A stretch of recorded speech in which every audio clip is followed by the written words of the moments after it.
ogni storia è giusto che venga raccontata dall'inizio. Vuoi raccontarci com'è andata la prima volta in cui ti sei esibito davanti a un pubblico? La primissima volta proprio. Esatto.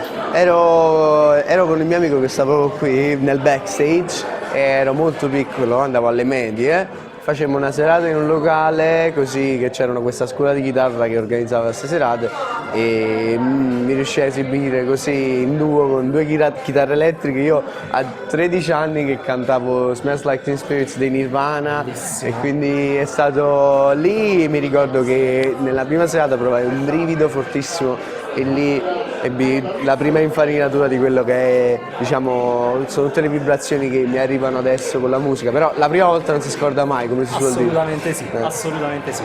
Poi la prima vera grande occasione è arrivata nel 2017, quando sei tornato a X Factor dopo Sì. la prima esperienza nel 2016 e dove ti sei presentato con Limits. Con Limits, sì. Cosa ti ha insegnato quell'esperienza?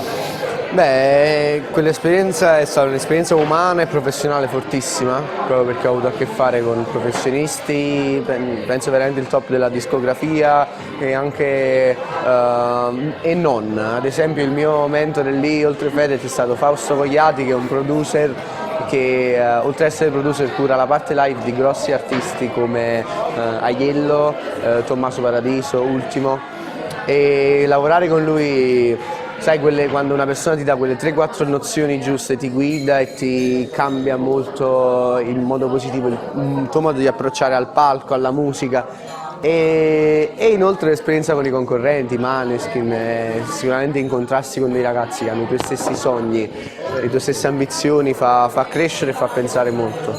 Assolutamente sì. Poi è arrivata la decisione di iniziare a suonare per strada. Sì.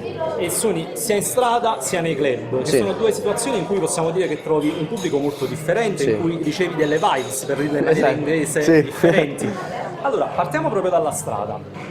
Com'è nata la decisione di iniziare a suonare in strada?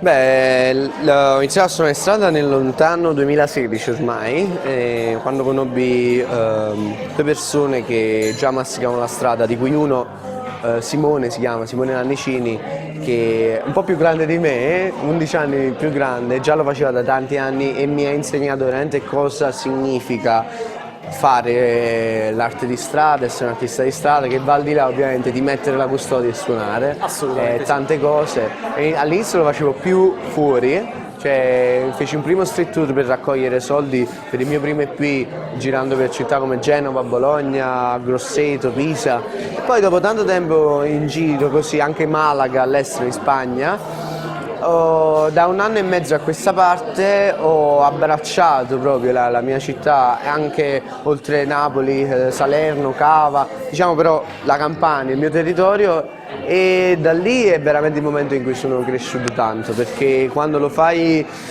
a casa tua è diverso. Io ho fatto anche musicalmente un giro a ritroso per poi andare in napoletano, le mie radici, che è la cosa forse che sembrava più scontata, ma in realtà per me non lo era. Io all'inizio in napoletano dicevo, non lo so, e invece. Invece poi è arrivata l'illuminazione. Sì.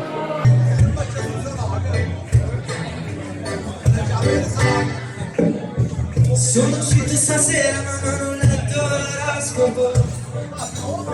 Io le Rio de Janeiro ma c'è un clima fantastico.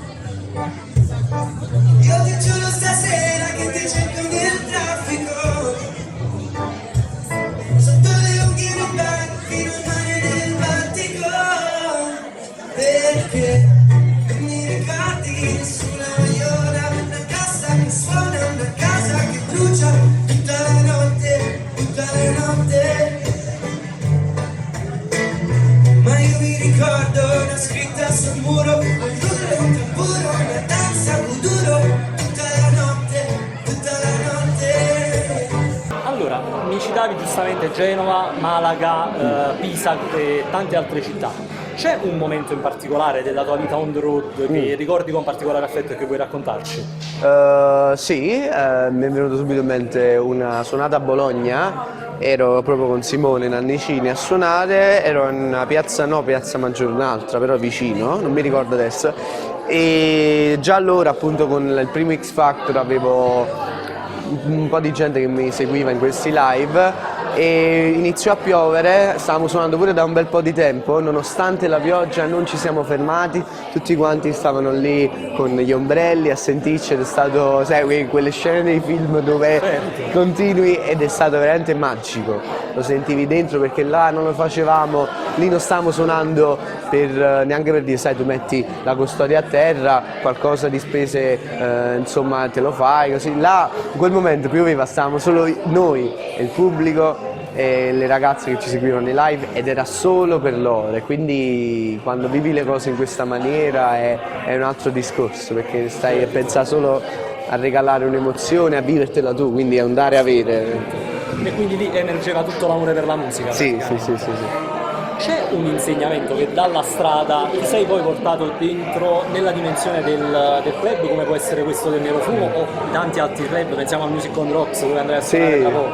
Sì, allora guarda, ti dico una banalità, però che alla fine è sempre che essere te stesso, e in un senso totale nel senso che non devi fare distinzione fra la persona X, il parente, la cosa. È ovvio che uno quando sta con un amico, la fidanzata, caccia diverse parti di sé, ma non deve compromettere quella cosa, soprattutto sul palco.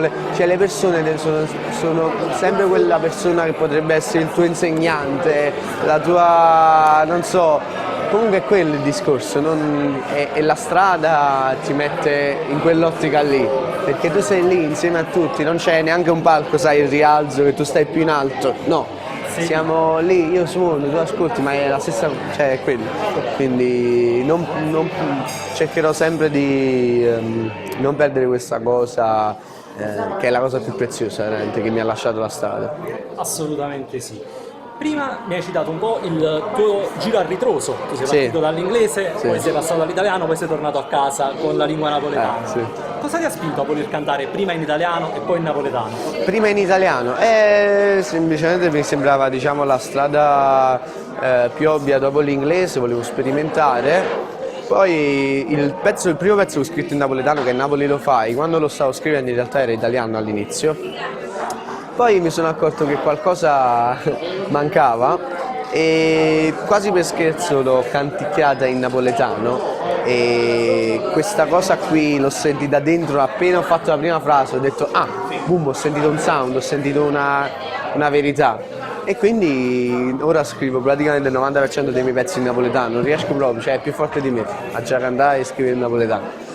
Ed è una bellissima cosa, è un po' come tornare a casa, se vogliamo. Sì, esatto.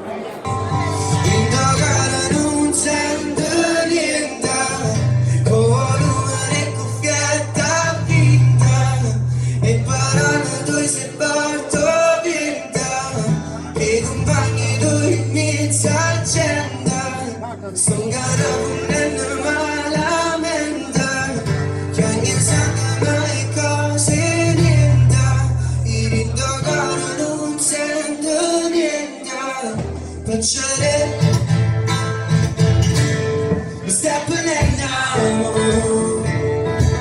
E la dimensione lo fai, che porta poi anche il titolo. Come è nata questa decisione in un mondo in cui, se ci pensiamo, spesso la tendenza è quella di andare più verso l'elettronica, più verso anche l'autotune, gli effetti a tutti i costi? Come è nata questa scelta? Ma guarda, semplicemente allora, a livello di stile io ci tengo adesso a portare un sound che sia all'osso. Lo fai in un senso proprio minimal, perché poi sono quelle le cose che colpiscono, voci, chitarre, cose qua.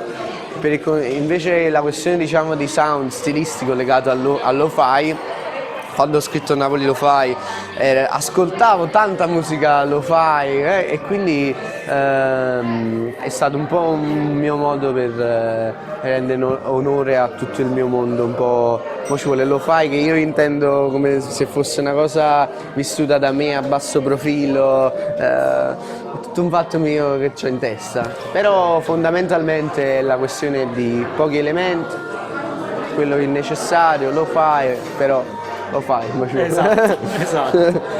In Post Malore invece parli della necessità di lasciare tutto ciò che ci fa male e ricominciare veramente a respirare. È una canzone che potrebbe essere stata scritta l'altro ieri, in realtà è nata in epoca pre-Covid, l'ho letto in giro.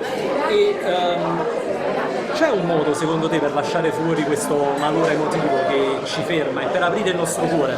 Sì, la vita diciamo ci guida in maniere sempre che non ci aspettiamo, non c'è mai un modo per uscire dalle situazioni, e anzi molte volte sono sempre maniere divertenti, no? Che uno esce dalle situazioni. Io personalmente mi è capitato di lasciarmi indietro delle situazioni che mi facevano stare male, e l'ultimo ricordo che ho circa un annetto fa, che è una situazione, è stato un susseguirsi di cose che ti colpiscono, e però tu devi essere pronto a riceverle e a cambiare.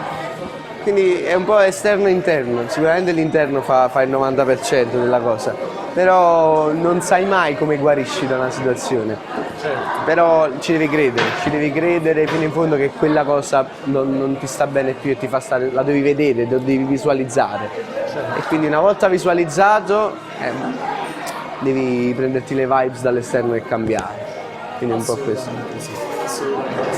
Nel corso della tua carriera ti sei confrontato con tantissimi generi musicali, penso alle influenze urban dei tuoi primi pezzi, ma anche a cover come Hotel California che abbiamo ascoltato a X Factor, le canzoni che abbiamo ascoltato prima durante il soundcheck, poi ovviamente Mr. Pennennamo di Liberato, che è quella che ti ha portato al boom, se vogliamo, sui social.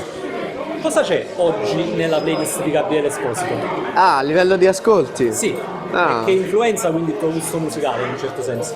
Allora ti dico, ultimamente sto ascoltando tanto Pino, ma proprio tanto, cioè, e anche perché non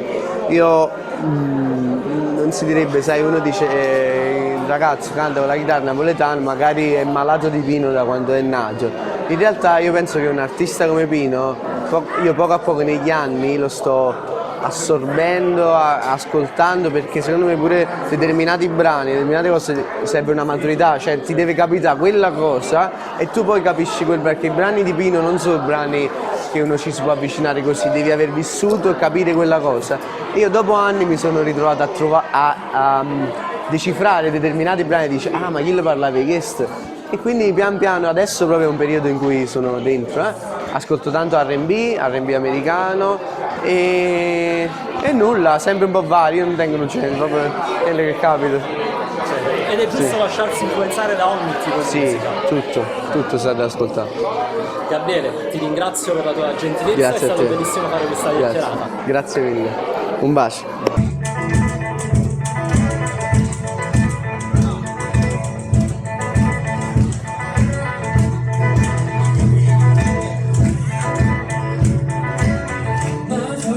Lunga sbagliata,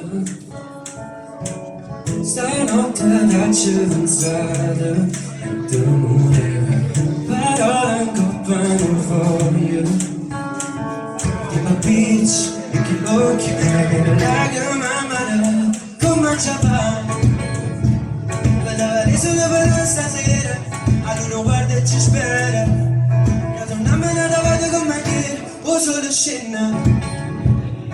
E sai che non capi pensiero, tu sei l'unica che sape come sto in governo, no. Pare abitato in un quadro che sorrisa ci guarda, si incrociano i bocche e la mare stella che mi sono vacca, ti aspetto una vita che farca, ma non passa, e non dice nada per ci pensare, perché non è che tenga calma per te, quando mi sei tornata a fare che riesce più per te, e passo nuove che non